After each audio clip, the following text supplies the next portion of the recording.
നമുക്കൊപ്പം Dean Kuriakose M P ചേരുകയാണ്. Dean Kuriakose M P, ഈ വിവാദ കയ്യേറ്റ സ്ഥലമായ ചൊക്രമുടിയിൽ നിന്നുള്ള നാട്ടുകാരുടെ ശബ്ദമാണ് ഇപ്പോൾ താങ്കളെ കണക്ട് ചെയ്യുമ്പോൾ കേട്ടത്. അവിടെ എന്തുകൊണ്ടാണ് ഒരു ഇടപെടൽ വൈകുന്നത്?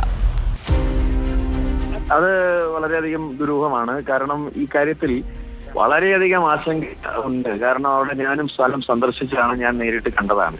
നമ്മുടെ ഗ്യാപ് റോഡിന് തൊട്ട് താഴ്വശമാണ് ഈ പറയുന്ന പ്രദേശം. ചെങ്കുത്തായ ഒരു ഭൂമിയാണ്.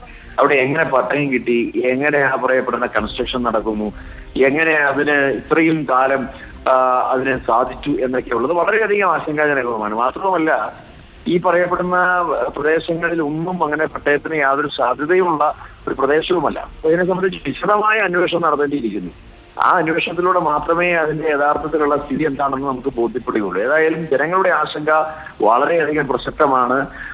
അവിടെ ജീവിക്കുന്ന ആളുകളെ സംബന്ധിച്ചിടത്തോളം പാവപ്പെട്ട ആദിവാസി സുഹൃത്തുക്കളും സഹോദരങ്ങളും ഒക്കെ അധിവസിക്കുന്ന ആ പ്രദേശത്ത്, അതോടൊപ്പം തൊഴിലാളികൾ താമസിക്കുന്ന ആ പ്രദേശത്ത് കുര്യാക്കോസ്, ഒരു കാര്യം നമ്മൾ കേട്ടിരിക്കുന്ന പ്രേക്ഷകരുടെ കൂടി അറിവിലേക്കായിട്ടാണ്, ഇത് റെഡ് സോണായി മാർക്ക് ചെയ്ത ഏരിയയല്ലേ? അതായത് നിർമ്മാണ പ്രവർത്തനങ്ങൾ പാടില്ല എന്നുള്ളത്. റെഡ് സോൺ എന്ന് പറഞ്ഞു കഴിഞ്ഞാൽ ആ മാർക്കിങ്ങിൽ എങ്ങനെയാണ് ഇവർക്ക് കടന്നു കയറാൻ കഴിഞ്ഞതെന്ന് അടക്കം അന്വേഷിക്കപ്പെടേണ്ടേ? അല്ല, എല്ലാ കാര്യങ്ങളും അന്വേഷിക്കണം. ഇപ്പൊ ഞാൻ ഒരു റെഡ് സോൺ ഓറഞ്ച് സോൺ എന്നുള്ള ഒരു തരത്തിലല്ല. അത് കാണുമ്പോൾ ഒരു മനുഷ്യന്റെ ഒരു കാഴ്ച ഉണ്ടല്ലോ, ഒരു കാണുമ്പോഴുള്ള ഒരു ഒരു ഒരു ഒരു ബോധ്യമെങ്കിലും വരണ്ടേ. ഇങ്ങനെ ഇത്തരത്തിലുള്ള സ്ഥലങ്ങളിൽ പട്ടയം ലഭിക്കുന്നു, കൺസ്ട്രക്ഷൻ നടത്തുന്നു, അവിടെ വഴിവിട്ടുന്നു, ഇങ്ങനെയൊക്കെയുള്ള കാര്യങ്ങൾ വളരെയധികം ആശങ്കാജനകമാണ്. അത് എങ്ങനെ അതിനൊക്കെ അനുമതി ലഭിച്ചു, ആരാണ് അനുമതി കൊടുത്തത്, ആരാണ് ഇത്രയും കാലം അതിനെ സംരക്ഷിച്ചു നിർത്തിയത്, ഇതെല്ലാം അന്വേഷിക്കപ്പെടേണ്ട കാര്യങ്ങളാണ്. ആരുടെ ഒത്താശയാണ് ഇതിനെല്ലാം പിന്നിലുള്ളത്? വലിയ ഗൂഢാലോചന കാര്യത്തിലുണ്ട് എന്നുള്ളത് വസ്തുതയാണ്. ഇക്കാര്യങ്ങളെല്ലാം പുറത്തു വരേണ്ട കാര്യങ്ങളാണ്.